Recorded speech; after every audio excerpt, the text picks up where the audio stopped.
नमस्कार दोस्तों, आप देख रहे हैं राष्ट्र न्यूज और मैं हूं रमेश गर्ग। सैलून डे को लेकर ही आज हम अशोक जी पालीवाल से जुड़ने जा रहे हैं। जैसा कि सैलून एक बहुत बड़ी इंडस्ट्री के तौर पर आज देखा जाता है। एक दिन ऐसा भी था जब सैलून को लेकर बहुत ज़्यादा ऑप्शन नहीं हुआ करते थे, लेकिन नेशनल सैलून डे जब मनाया जाने लगा है तो इसमें प्रोफेशन के लोग किस तरह से जुड़कर काम कर रहे हैं, कितना इसने कुछ डेवलपमेंट दिया है, ये भी सभी बातें जानेंगे। सबसे पहले तो इस दिन की आपको बहुत बहुत बधाई, शुभकामनाएं। और देश में जब इतने सारे दिन हम मनाते हैं तो इंडस्ट्री से जुड़े हुए लोग अब नेशनल सैलून डे मना रहे हैं, इस दिन को स्पेशल बनाया जा रहा है, क्या कहते हैं आप? रमेश जी, देखिए बहुत सारे दिन प्यार के लिए होते हैं, दोस्ती के लिए होते हैं, मदर सिस्टर। तो आज जो इंडस्ट्री आगे बढ़ रही है तो उसमें हमने सोचा कि क्यों नहीं हमारे सैलून इंडस्ट्री के लोग जो दुनिया को खूबसूरत बनाते हैं उनका भी एक दिन होना चाहिए, क्योंकि हम काफ़ी स्ट्रगल करते हैं, काफ़ी संघर्ष होते हैं हमारे जीवन के अंदर और लगभग 8-8, 9-9 घंटे खड़े रहकर काम करते हैं। आर्थिक संकट होता है और मेहनत की कमाई है, ईमानदारी की कमाई है, यहाँ पे कोई बेईमानी नहीं है, तो हमारा एक दिन होना चाहिए जी। अब जब इस इतिहास को हम बात करें तो एक वो दौर था जब कोई बहुत ज़्यादा स्पेशल हेयर कट नहीं हुआ करती थी, इस तरह की प्रोफेशन में बहुत एडवांस लोग नहीं हुआ करते थे, एजुकेशन नहीं हुआ करती थी, अवेयरनेस नहीं हुआ करती थी। और आज हेयर आर्ट से जुड़े हुए लोग देखे जा रहे हैं, हेयर ड्रेसर्स उनको कहा जा रहा है और भी कई नाम उनको दिए जा रहे हैं। और अब तो ये भी होने लगा कि बहुत बड़ी कंपटीशन भी इसमें देखी जाती है, क्या कहते हैं आप वो लोग? बिल्कुल, हमने खुद ने अपने आप को डेवलप किया है। कंपटीशन हमने खुद ने पैदा किया है, कंपटीशन होना चाहिए और कंपटीशन फेयर कंपटीशन होना चाहिए। ये प्रतियोगिताएं होगी तभी हम जाकर आगे बढ़ेंगे।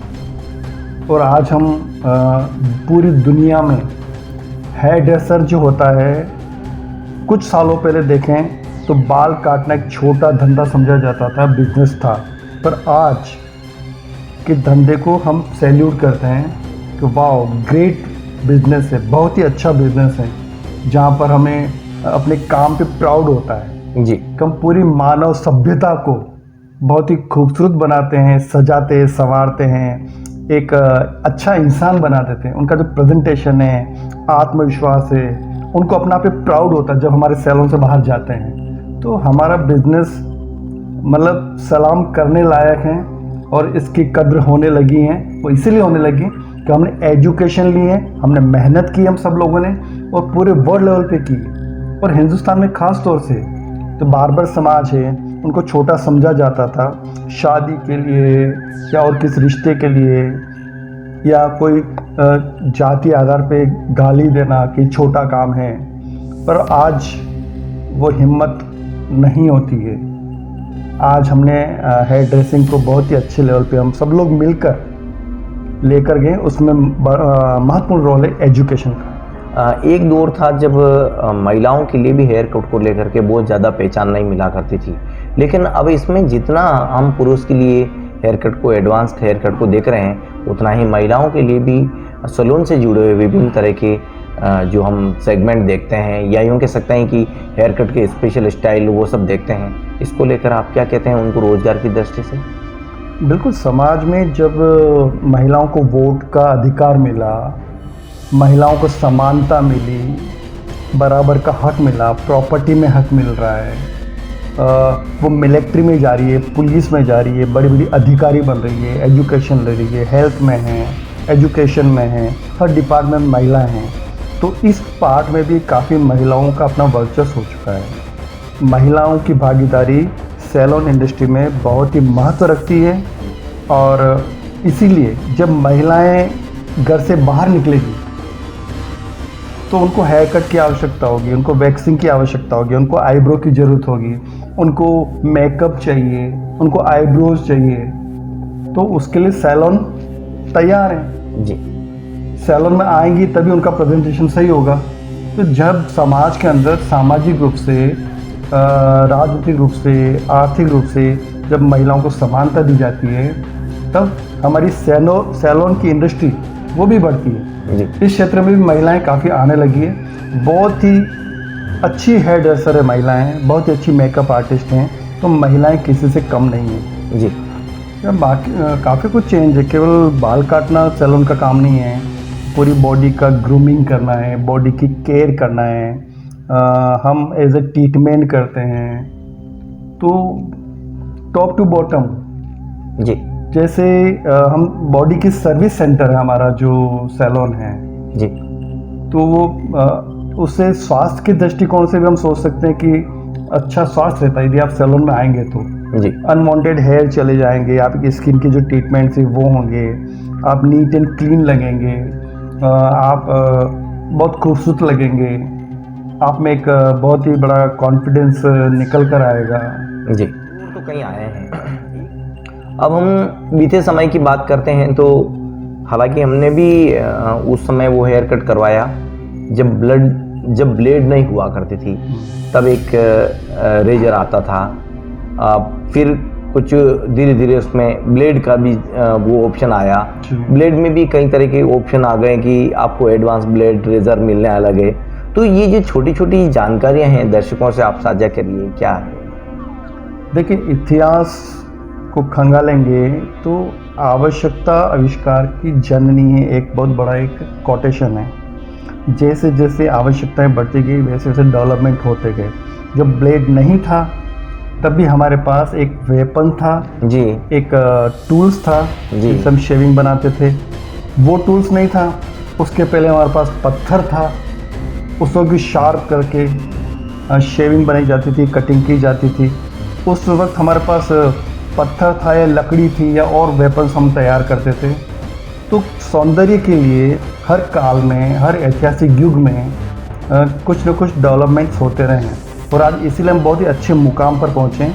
आज बहुत सारी जो साइंटिफिक तरीके से हम ट्रीटमेंट, हेयर कटिंग वगैरह, हमारा सोचने का, देखने का नज़रिया, चलने का, बात करने का पूरा नज़रिया हमारा अब बदल चुका है, क्योंकि दुनिया बदल रही है। जी जैसे जैसे दुनिया बदलती है वैसे हमारा समाज बदलता है, जैसे समाज बदलता है वैसे वैसे हर इंसान को बदलना पड़ता है। जो इंसान समाज और जो सिस्टम के अनुसार बदलता नहीं है वो पीछे रह जाता है। तो हम ये कहना चाहते हैं कि हमारे हेयर ड्रेसर्स हैं, ब्यूटिशियंस हैं, वो यदि वक्त के साथ नहीं बदले तो पीछे रह जाएंगे।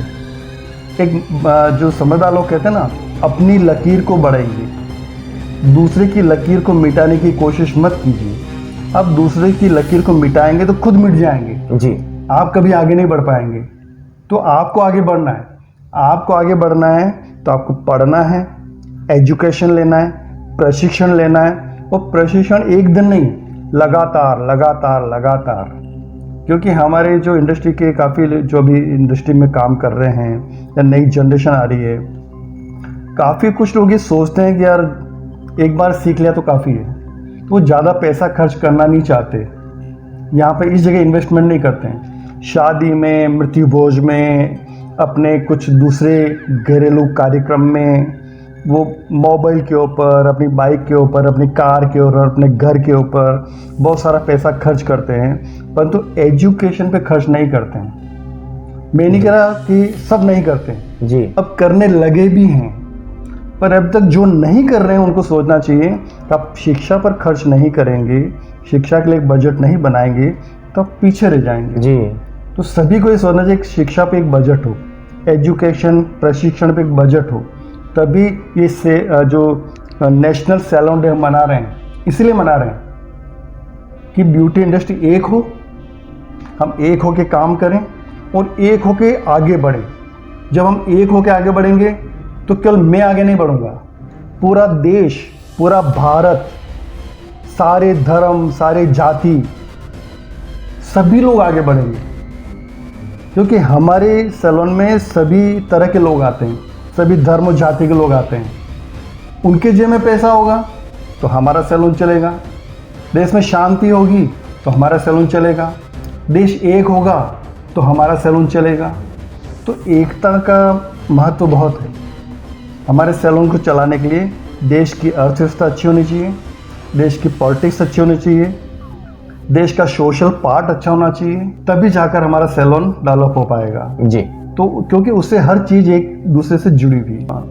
आज जो हम काम कर रहे हैं, नेशनल सैलून डे 11 अगस्त को मना रहे हैं, और इसका भी एक इतिहास है रमेश जी जी कि कोविड के टाइम आर्थिक कंडीशन बहुत ख़राब हो गई थी। जी हमें हमारा सैलून बंद हो गए थे और हमें कुछ लोग बदनाम करने की कोशिश कर रहे थे कि सैलून से बीमारियां फैलती है। पर हमने उस वक्त BWSAC beauty and wellness sector skill council, उसके नेतृत्व में जितने भी इंडिया के एसोसिएशन थे या जो ग्रुप थे, जो हेयर ड्रेसर थे, उनको हमने ऑनलाइन एजुकेशन काफ़ी लोगों ने मिलकर देना शुरू किया।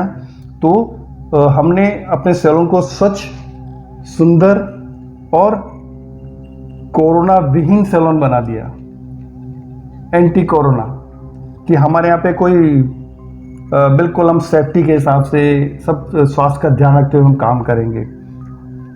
तो ये बहुत बड़ा एक अचीवमेंट था जी।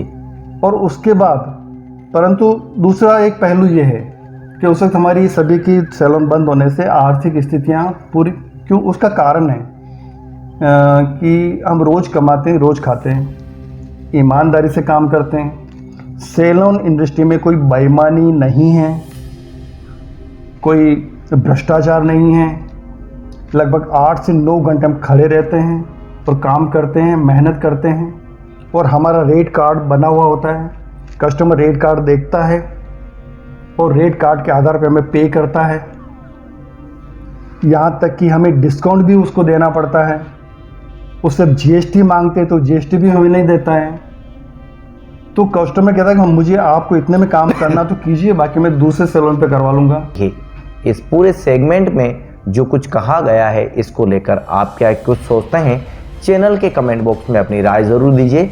और सर, जैसा कि आज आपने इस विशेष दिन पर हमें जो वक्त दिया, उसके लिए आपका बहुत बहुत धन्यवाद। थैंक यू आपको भी, और पूरी इंडिया के सभी सैलून इंडस्ट्री को, ब्यूटी पार्लर्स, स्पा, कॉस्मेटिक सभी लोगों को नेशनल सैलून डे की बहुत बहुत शुभकामनाएं, बधाइयाँ।